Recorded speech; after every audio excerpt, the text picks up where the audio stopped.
Pemirsa, Ketua KPU Hashim Asyari menjawab polemik wacana sistem pemilu tertutup. Hashim mengatakan KPU menyampaikan ada uji materi di MK terkait sistem pemilu yang perlu dicermati oleh partai politik. Ketua KPU menegaskan lembaganya tidak pada posisi menyetujui sistem pemilu mana yang akan digunakan. Berikut cuplikan wawancara saya dengan Ketua KPU RI.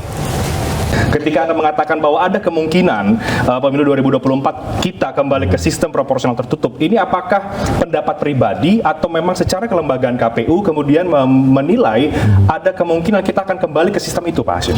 Jadi begini, pada hari Kamis tanggal 29 Desember kemarin 2022, KPU itu membuat acara yang namanya catatan akhir tahun 2022. Ada judicial review atau uji materi undang-undang pemilu juga yang diajukan sejumlah pihak berkaitan dengan sistem pemilu yang sekarang ini undang-undang pemilu nomor 7 2017 adalah proporsional daftar calon terbuka. Nah, sedang diuji di MK. Yang namanya uji di MK itu kemungkinan cuma dua, Mas. Ditolak atau diterima. Sehingga dengan begitu kan ada kemungkinan diterima. Lalu karena itu perlu saya sampaikan kepada publik, terutama kepada teman-teman partai politik, pengurus maupun aktivis partai bahwa ada situasi ini harus dicermati bersama-sama. Tidak dalam posisi setuju atau tidak setuju, karena sekali lagi KPU itu menurut konstruksi undang-undang pemilu sebagai pelaksana pemilu, pelaksana undang-undang pemilu. Kalau undang-undang pemilu mengatur bahwa sistem dianut proporsional daftar calon terbuka, ya kita kerjakan itu. Kalau kemudian ada judicial review diubah, ya kita ngikutin itu. Jadi KPU ini posisinya pasif sebagai pelaksana. Ya, polemik sistem pemilu terbuka atau tertutup terus bergulir. Mayoritas partai menolak usulan pemilu tidak lagi memilih caleg. Namun partai PDI Perjuangan menghendaki sistem pemilu dilakukan secara tertutup. Benarkah pemilu tertutup lebih baik atau justru menciderai demokrasi? Kita akan diskusikan bersama dengan dua narasumber. Ada Bang Andi Malarangeng, Sekretaris Majelis Tinggi Partai Demokrat, dan juga ada Bang Deddy Sitorus, politisi dari PDI Perjuangan. Bang Deddy, Bang Andi, selamat malam. Ya, selamat malam Renaldi. Ya, saya langsung ke Bang Andi Malarangeng yang menyebut bahwa kalau kita kembali ke sistem pemilu tertutup, ini seperti beli kucing dalam karung, beli kucing dalam karung ini. Ini maksudnya apa ini, Bang Andi? Nah, ya karena kan yang dipilih itu tanda gambar saja, nggak ada lagi memilih caleg, memilih orang itu wakil rakyat itu nggak ada lagi di situ. Yang ada cuma tanda gambar, sehingga dan itu tergantung dari partai mau kasih siapa yang ada di situ, yang orang tidak dikenal sama sekali atau dan tidak mengenal juga rakyat di daerah dapil pemilihan itu bisa saja dilakukan. Dan yang terpilih itu nomor urut, bergantung dari nomor urut, pastilah nomor satu. Kalau satu kursi dapat, ya nomor satu itu. Karena itu yang menjadi persoalan adalah hak rakyat untuk memilih wakil rakyat secara langsung, itu yang kemudian dikebiri dengan undang-undang ini.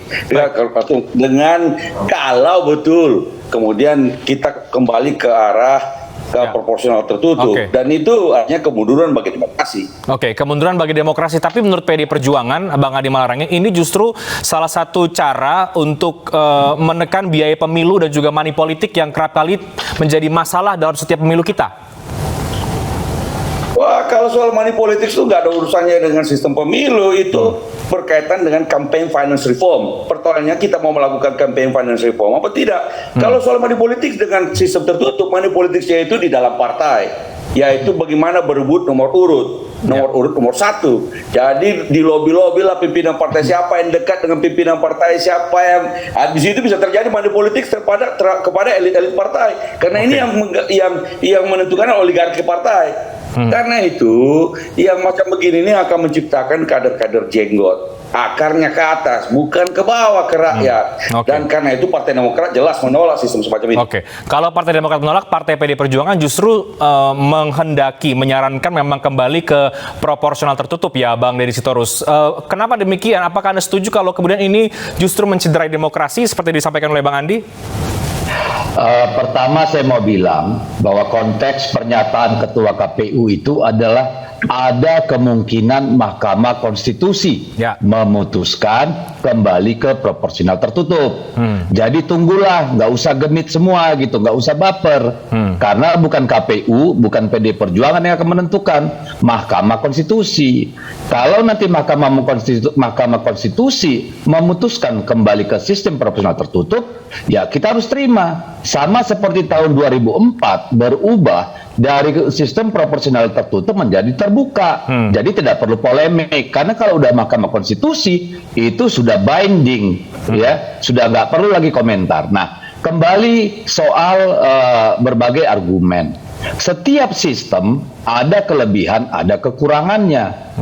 Dengan sistem tertutup, tentu bagi partai yang menyiapkan kadernya melalui proses-proses kaderisasi secara berjenjang dari mulai lapangan, dari tingkat kelurahan di ranting, lalu kecamatan di PAC, lalu ada di kabupaten sampai tingkat nasional, berjenjang pengkaderan kaderisasinya. Tidak ada istilahnya kader janggut, tidak ada istilahnya kader yang lobby-lobby, karena tentu partai akan menginginkan orang-orang yang punya track record, orang-orang yang mempunyai konsistensi yang baik, keberpihakan yang baik, dikenal oleh masyarakat untuk masuk dalam daftar nomor urut. Kalau partainya asal-asal yang sanggup membeli nomor dipilih, yang oligarkinya dipilih, yang rugi adalah partai itu. Pemilu berikutnya pasti dihukum oleh rakyat gitu. Jadi setiap sistem itu ada kelebihan, ada kekurangan. Jadi Perjuangan sebagai partai kader tentu menghendaki itu supaya apa? Supaya benar-benar begini, kita mengalami dari 2004 ya secara signifikan ya, memang money politik itu menjadi gila-gilaan, itu yang pertama. Yang kedua, justru oligarki itu berkembang selama pemilu liberal kita. Ingat, sistem yang kita anut dengan pemilu terbuka itu adalah impor dari Amerika ya, yang berbeda dengan sistem pemilu yang kita pakai sejak pertama kali ada pemilu. Justru yang kita lihat ya, produktivitas penyusunan undang-undang ya sejak itu ya, sejak 2004 ya itu menurun terus-menerus, kehadiran dan sebagainya. Justru yang lahir-lahir itu anak-anak oligarki, anak kepala daerah, raja-raja kecil di bawah, orang-orang yang punya uang gitu loh. Baik Bang Deddy, saya ke Bang Andi. Ini justru bukan menciptakan kader janggut. Kalau partai-partai dengan kaderisasi yang baik sebenarnya nggak ada masalah menurut Bang Deddy Sitorus. Tanggapan Anda, Bang? Ya jelas aja kan, yang menentukan nomor urut itu adalah pimpinan partai. Nomor 1 siapa yang dapat nomor 1, siapa yang dapat nomor 2. Praktek yang sistem proporsional tertutup sudah kita alami kok, dan itu kita lihat berbagai partai, bukan cuma satu partai, berbagai partai menempatkan orang-orang di nomor 1 seenaknya aja pimpinan partai itu, dan orang-orang itu bahkan tidak kenal dengan masyarakat di daerahnya, karena yang dipilih juga rakyat juga tidak kenal sama dia, karena yang dipilih adalah tanda gambar partai, dan orang itu bisa terpilih terus selama dikasih nomor 1. Walaupun dia tidur nggak bikin apa-apa, tetap bisa terpilih terus. Kenapa? Karena dianggap oleh pimpinan partai, oleh oligarki partai itu dialah yang dekat dengan pimpinan partai. Sementara kader-kader di daerah, kader-kader lokal yang sebenarnya punya akar di masyarakat itu kemudian ya tersisihkan dengan cara begitu itu. Apapun namanya. Karena itu mari kita maju. Kalau ada masalah dengan sistem pemilu proporsional terbuka, kita maju ke sistem pemilu campuran, bukan mundur ke memilih hak rakyat untuk memilih wakilnya sendiri. Baik, Bang Andi, mau saya potong. Jadi kalau ada partai yang mendukung proporsional tertutup, menurut Anda ini justru mundur. Tanggapan Anda bagaimana kalau begitu? Iya, nggak apa-apa kalau misalnya PDIP mau mendukung proporsional tertutup, bagus, nggak apa-apa, silakan aja rakyat yang memilih ke sana. Tapi kalau Partai Demokrat, kita menghargai hak rakyat, kedaulatan rakyat untuk memilih wakilnya sendiri secara langsung, supaya jelas itu hubungan antara wakil rakyat dengan rakyat yang diwakilinya. Baik, Bang Deddy, silakan tanggapan. Saya kira justru sudah terbukti sejak 2004 ya. Para aktivis-aktivis hebat yang bertarung di lapangan sejak masa muda, zaman Orde Baru, nggak akan bisa masuk Senayan. Karena perlu uang yang besar, jujur aja. Kalau tidak ada minimal 10 miliar di tangan jadi anggota DPR RI, omong kosong. Gitu ya. Karena yang bekerja adalah individu. Dan di dalam partai itu sendiri saling bersaing. Karena tidak mungkin orang bisa masuk DPR tanpa uang, omong kosong. Berarti Bang Deddy minimal 10 miliar dong waktu itu saat maju. Loh, saya gini deh, kita buka-bukaan jujur ya. Kalau nggak ada uang 10 miliar, ya minimal DPR RI untuk berbagai aktivitas dari konsolidasi partai, untuk membentuk jaringan tim sukses, untuk berbagai acara temu muka dengan masyarakat, mobilitas, untuk kaos, bendera, pamflet, APK, nggak ada itu yang namanya orang di daerah, yang sudah punya rekam jejak dengan masyarakat bisa masuk DPR RI. Jadi kalau dibilang sistem tertutup membuat oligarki partai, dalam sistem terbuka, oligarki uang, oligarki dinasti yang berkembang. Makanya saya bilang tadi, nggak usah kita berdebat deh. Karena yang memutuskan ini Mahkamah Konstitusi, tapi sebagai partai yang sudah lama bertarung, lama mempersiapkan sistem organisasinya, sistem kaderisasinya, ya kita nggak takut. Karena begini, nanti yang hukum rakyat. Misalnya tahun 2024 dipilih proporsional tertutup.